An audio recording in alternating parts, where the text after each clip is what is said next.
He returned home early and found his triplets. Abandoned in the cold rain by his new wife, the water had soaked through their thin pajamas and their lips were turning blue. Marcus stood frozen in his driveway, rain hammering against his shoulders, as he stared at the impossible scene before. Him his 3 18-month-old babies huddled together, in their playpen on the front porch exposed to the merciless October storm. No blankets, no shelter. Just 3 tiny bodies clinging to each other, their cries long since faded to whimpers. His hands shook as he fumbled with his keys, his heart a wild drum against his ribs. This couldn't be real. Jessica couldn't, but the evidence was undeniable. His children, his babies abandoned, like unwanted furniture, while sheets of cold rain swept across the exposed porch. How long had they been out here? 30 minutes? An hour? The thought made his stomach lurch violently as he finally got the door open and rushed to scoop them up. Daddy's here, he whispered, frantically gathering all 3 against his chest. Their small bodies were ice cold, trembling uncontrollably. Little Emma's eyes rolled back unfocused. The twins Jacob and Lily weren't even crying anymore, just staring with that terrible stillness. That meant they'd given up hoping for rescue. Marcus kicked the front door open and rushed inside, his soaked shoes squeaking. On the hardwood floor, the house was silent, warm completely, undisturbed, as if nothing was wrong, as if 3 human beings hadn't been left to suffer just beyond that door. "Jessica!" His voice cracked through the house like thunder. No answer. He carried his babies straight to the bathroom, turning on warm, not hot. His panicked mind reminded him water in the tub. His EMT training from years ago kicked in through the terror. Hypothermia, that's what he was looking at. Their core temperatures had dropped dangerously low. He stripped their soaked clothes off with trembling fingers, lowering each child gently into the water. That's when Emma started to cry, a good sign his mind registered. Distantly, crying meant consciousness, meant her body was trying to warm itself, but Jacob remained eerily quiet, his eyes half closed. "Come on, buddy! Come on!" Marcus splashed warm water over Jacob's chest, rubbing his small arms briskly. "Stay with me, son. Stay with me." Lily began to wail, then her face scrunching up in that familiar way that normally drove him crazy, but now filled him with desperate relief. 2 out of 3 responding. "Come on, Jacob, please!" He heard footsteps upstairs, casual, unhurried. Then Jessica appeared in the bathroom doorway, earbuds in, scrolling through her phone. She glanced up with mild surprise, as if he'd come home early from work, not discovered his children in a life-threatening situation. "Oh, you're home," she said flatly, pulling out one earbud. "Wasn't expecting you until 6. Marcus stared at her, his mind unable to process the disconnect between her casual demeanor and the horror he'd just found. What did you do?" She shrugged, actually shrugged like he'd asked about her lunch choice. "They were screaming all day. I had a headache. I needed a break." "A break?" The words came out strangled. "You put them outside? In the rain? They could have died, Jessica." Jacob's not even fully responsive. Look at him. She glanced at the bathtub with something like annoyance crossing her face. "You're being dramatic. It was only for like 40 minutes. Kids are tougher than you think." Something inside Marcus snapped. Not into rage, though. God knows he felt it burning in his chest, but into crystal clear certainty. He'd made a catastrophic mistake marrying this woman 6 months ago. He'd been so desperate to give his children a mother after his first wife.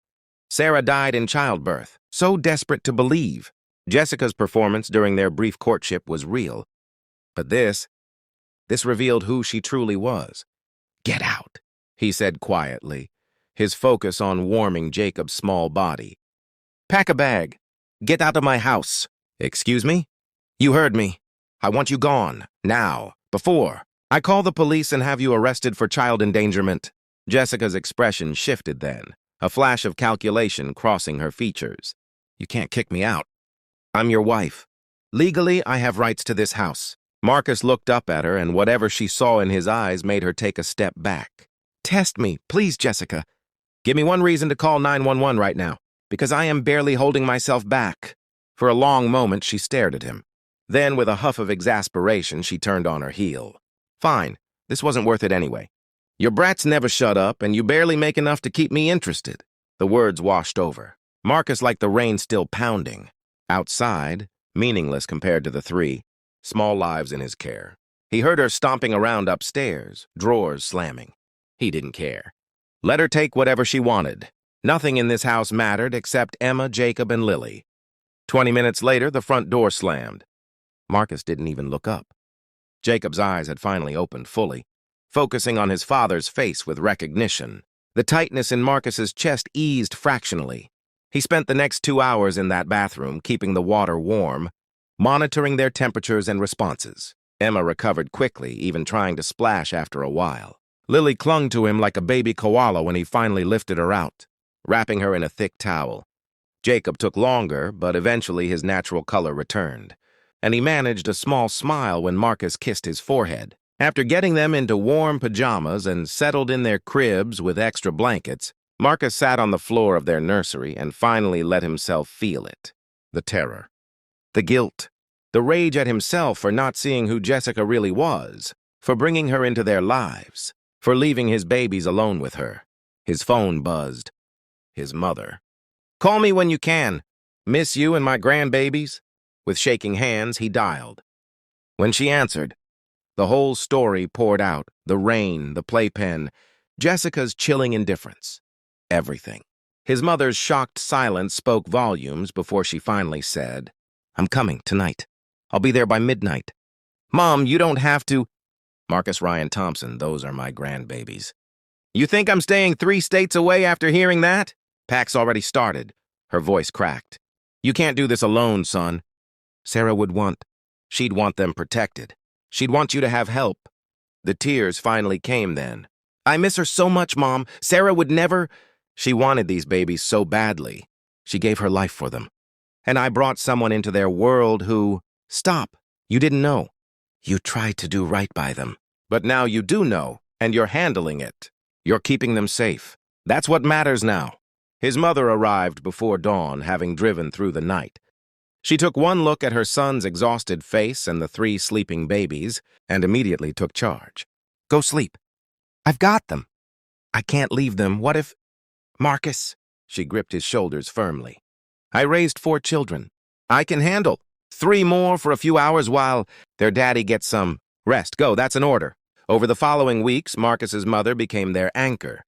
She helped him file for divorce, for a restraining order, for full custody, which was granted immediately when the judge heard the circumstances. She stayed for 3 months, helping establish routines, teaching Marcus how to manage triplets solo, being the grandmother his children desperately needed.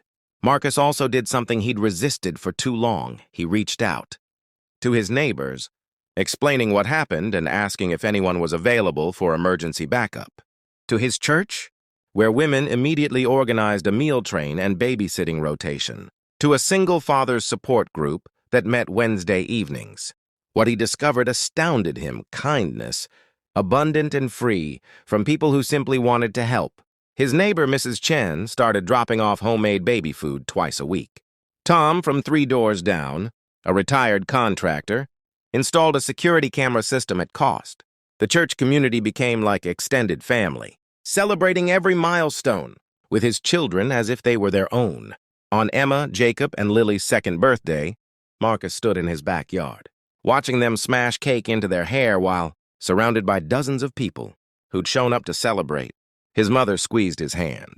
"You did it, son. Look at them. They're happy, healthy, loved." Marcus watched Jacob laugh as Mrs. Chen pretended to steal his nose. Watched Emma share her cake with Tom's granddaughter. Watched Lily dance to music only she could hear. I didn't do it alone, though. That's the thing I learned. I never had to do it alone. I just had to let people in. His mother nodded. "That's the secret, honey. We're all broken in different ways, but together we can make something beautiful. Those babies don't need perfect. They just need present. And they've got a whole village making sure they're never left out in the cold again." Marcus pulled his children close that evening, breathing in their shampooed hair, feeling their warm, healthy bodies snuggled against him. The nightmare of that rainy October day would never fully fade. But neither would the lesson it taught him. That humanity's greatest strength isn't individual perfection, but collective compassion. People helping people not for recognition or reward, but simply because it's right. And his triplets, Sarah's final gift to him, would grow up knowing that truth. Knowing they were wrapped in love, not just from their father, but from an entire community that chose to care. That was the story he'd tell them someday. Not just about the day they were abandoned, but about all the days after when they learned what it meant to truly belong.